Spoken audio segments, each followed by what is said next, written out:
خدا کے نام سے شروع کرتی ہوں جو بڑا مہربان نہایت رحم والا ہے۔ یاسین، اس پر از حکمت قرآن کی قسم، اے رسول تم بلا شک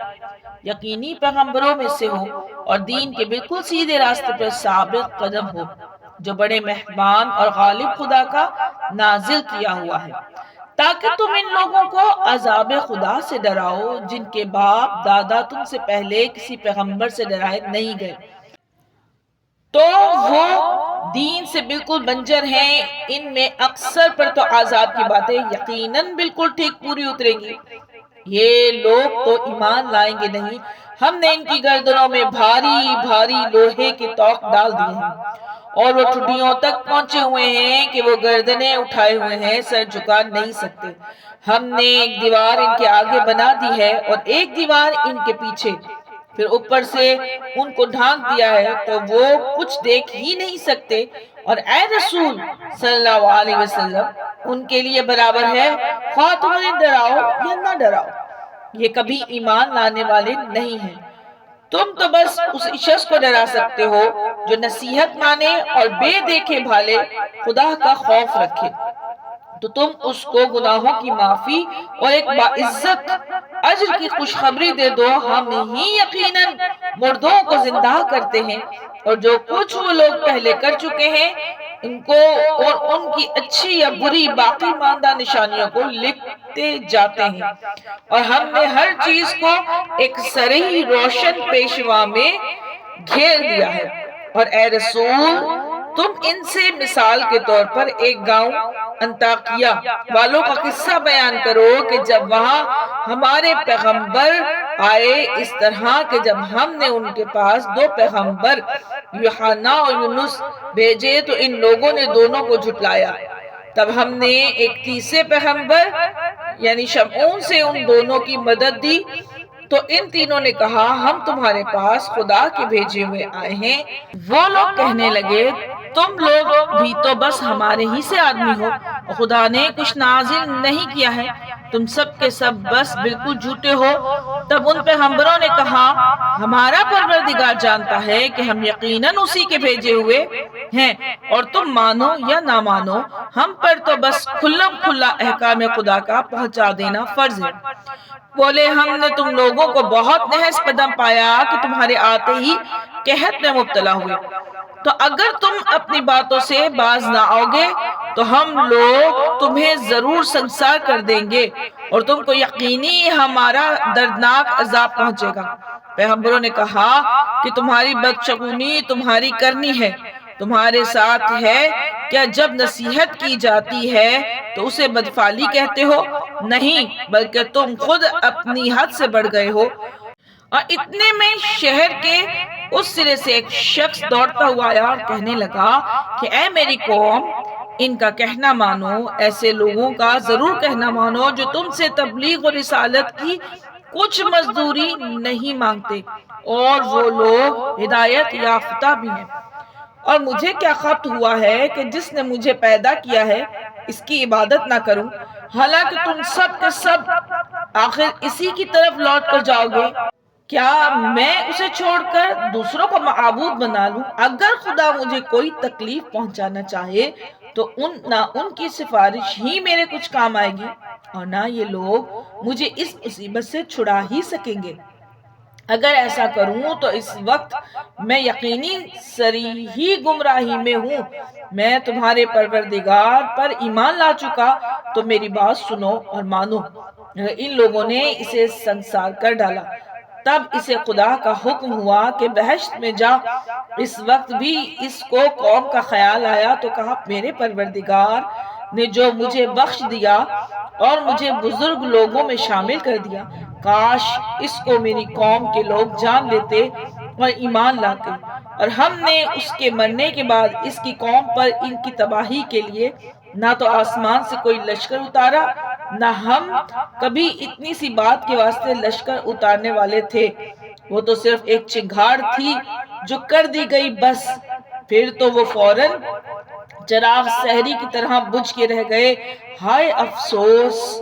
بندوں کے حال پر کہ کبھی ان کے پاس کوئی رسول نہیں آیا مگر ان لوگوں نے اس کے ساتھ مسخرہ پن ضرور کیا۔ کیا ان لوگوں نے اتنا بھی غور نہیں کیا کہ ہم نے ان سے پہلے کتنی امتوں کو ہلاک کر ڈالا اور وہ لوگ ان کے پاس ہرگز پلٹ کر نہیں آ سکتے؟ ہاں البتہ سب کے سب اکٹھا ہو کر ہماری بارگاہ میں حاضر کیے جائیں گے، اور ان کے سمجھنے کے لیے میرے قدرت کی ایک نشانی مردہ پڑتی زمین ہے کہ ہم نے اس کو پانی سے زندہ کر دیا اور ہم نے اس سے دانہ نکالا تو اسے یہ لوگ کھایا کرتے ہیں، اور ہم ہی نے زمین میں چھوہاروں اور انگوروں کے باغ لگائے اور ہم ہی نے اس میں پانی کے چشمے جاری کیے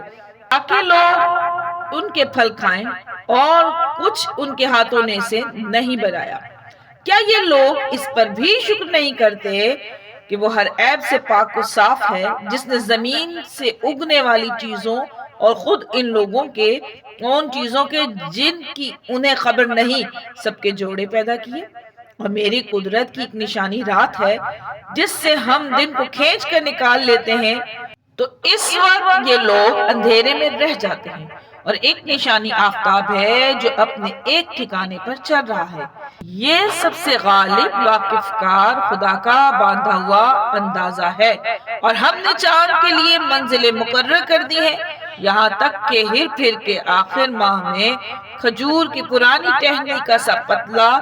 ٹیڑھا ہو جاتا ہے، نہ تو آفتاب ہی سے یہ بن پڑتا ہے کہ وہ ماہتاب کو جالے، اور نہ رات ہی دن سے آگے بڑھ سکتی ہے۔ چاند، سورج، ستارے ہر ایک اپنے اپنے آسمان یعنی مدار میں چکر لگا رہے ہیں، اور ان کے لیے میری قدرت کی نشانی یہ ہے کہ ان کے بزرگوں کو نوح کی بھری ہوئی کشتی میں سوار کیا، اور اس کشتی کے مثل ان لوگوں کے واسطے بھی وہ چیزیں یعنی کشتیاں اور جہاز پیدا کر دی جن پر یہ لوگ خود سوار ہوا کرتے ہیں، اور اگر ہم چاہیں تو ان سب لوگوں کو ڈبا ماریں، پھر نہ کوئی ان کا فریاد رس ہوگا اور نہ وہ لوگ چھٹکارا ہی پا سکتے ہیں مگر ہماری مہربانی سے، اور چونکہ ایک خاص وقت تک ان کو چین کرنے دینا منظور ہے۔ اور جب ان کفار سے کہا جاتا ہے کہ اس عذاب سے بچو جو ہر وقت تمہارے ساتھ ساتھ تمہارے سامنے اور تمہارے پیچھے موجود ہے تاکہ تم پر رحم کیا جائے،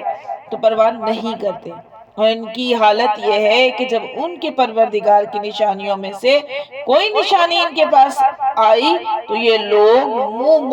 موڑے بغیر کبھی نہیں رہے، اور جب ان کفار سے کہا جاتا ہے کہ مال دنیا سے جو خدا نے تمہیں دیا ہے اس میں سے کچھ خدا کی راہ میں بھی خرچ کرو، تو یہ کفار ایمانداروں سے کہتے ہیں بھلا ہم اس شخص کو کھلائیں جسے تمہارے خیال کے موافق خدا چاہتا تو اس کو خود کھلاتا، تم لوگ سرہی گمراہی میں پڑے ہوئے ہو۔ اور کہتے ہیں کہ بھلا اگر تم لوگ اپنے دعوے میں سچے ہو تو آخر یہ قیامت کا وعدہ کب پورا ہوگا؟ اے رسول، یہ لوگ ایک سخت چنگھاڑ کے منتظر ہیں جو انہیں اس وقت لے ڈالے گی جب یہ لوگ باہم جھگڑے کر رہے ہوں گے، پھر نہ تو یہ لوگ وصیت ہی کر پائیں گے اور نہ اپنے لڑکے بالوں ہی کی طرف لوٹ کر جا سکیں گے، اور پھر جب دوبارہ سور پھونکا جائے گا تو اسی دم یہ سب لوگ اپنی اپنی قبروں سے نکل کے اپنے پروردگار کی بارگاہ کی طرف چل کھڑے ہوں گے، اور حیران ہو کر کہیں گے ہائے افسوس، ہم تو پہلے سو رہے تھے،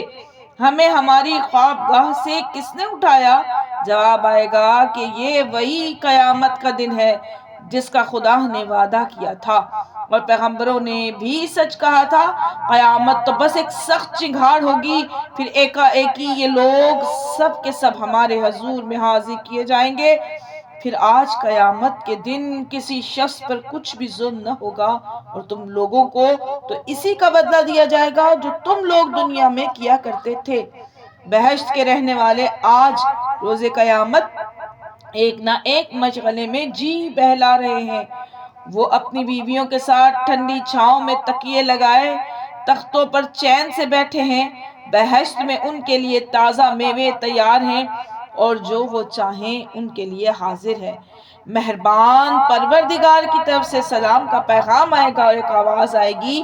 کہ اے گناہگاروں، تم لوگ ان سے الگ ہو جاؤ۔ اے آدم کی اولاد، کیا میں نے تمہارے پاس یہ حکم نہیں بھیجا تھا کہ خبردار شیطان کی پرستش نہ کرنا، وہ یقینی تمہارا کھلم کھلا دشمن ہے، اور یہ کہ دیکھو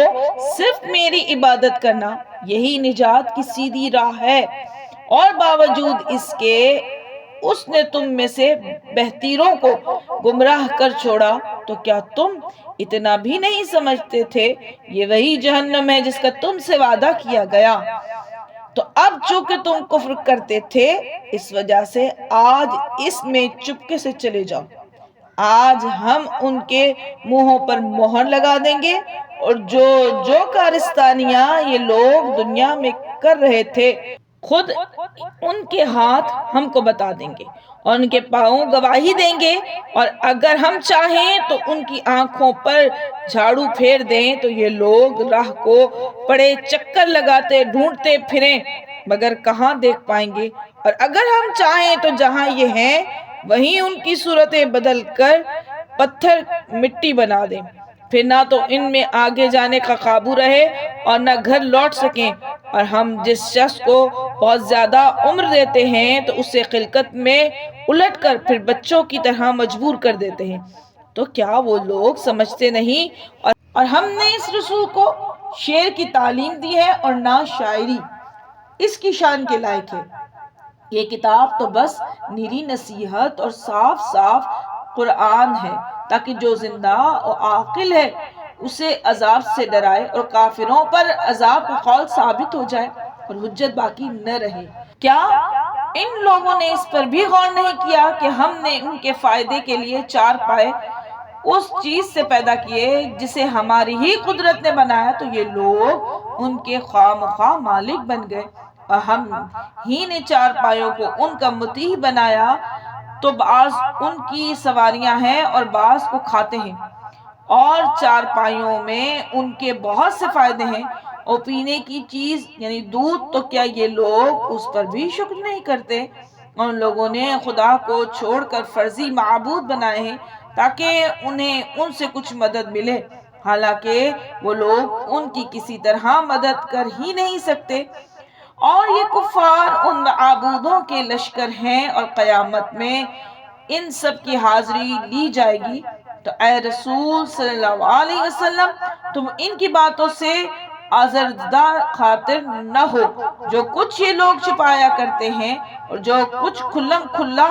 کرتے ہیں، ہم سب کو یقینی جانتے ہیں۔ کیا آدمی نے اس پر غور نہیں کیا کہ ہم ہی نے اس کو ذلیل نطفے سے پیدا کیا، پھر وہ یکا یک ہماری کھلم کھلا مقابل بنا اور ہمارے نسبت باتیں بنانے لگا اور اپنی خلقت کی حالت بھول گیا، اور کہنے لگا بھلا جب یہ ہڈیاں سڑ گل کر خاک ہو جائیں گی تو پھر کون دوبارہ زندہ کر سکتا ہے؟ اے رسول کہہ دو کہ اس کو وہی زندہ کرے گا جس نے ان کو جب یہ کچھ نہ تھے تو پہلی مرتبہ زندہ کر دکھایا۔ وہ ہر طرح کی پیدائش سے واقف ہے، جس نے تمہارے واسطے مرخ اور افار کے ہرے درخت سے آگ پیدا کر دی، پھر تم اس سے اور آگ سلگا لیتے ہو۔ بھلا جس نے خدا نے سارے آسمان اور زمین پیدا کیے، وہ اس پر قابو نہیں رکھتا کہ ان کے مثل دوبارہ پیدا کر دے؟ ہاں ضرور قابو رکھتا ہے، اور وہ تو پیدا کرنے والا اور واقف کار ہے۔ اس کی شان تو یہ ہے کہ جب کسی چیز کو پیدا کرنا چاہتا ہے تو وہ کہہ دیتا ہے کہ ہو جا، تو وہ فوراً ہو جاتی ہے۔ تو وہ خدا ہر نقص سے پاک اور صاف ہے، جس کے قبضہ قدرت میں ہر چیز کی حکومت ہے، اور تم لوگ اسی ہی کی طرف لوٹ کر جاؤ گے۔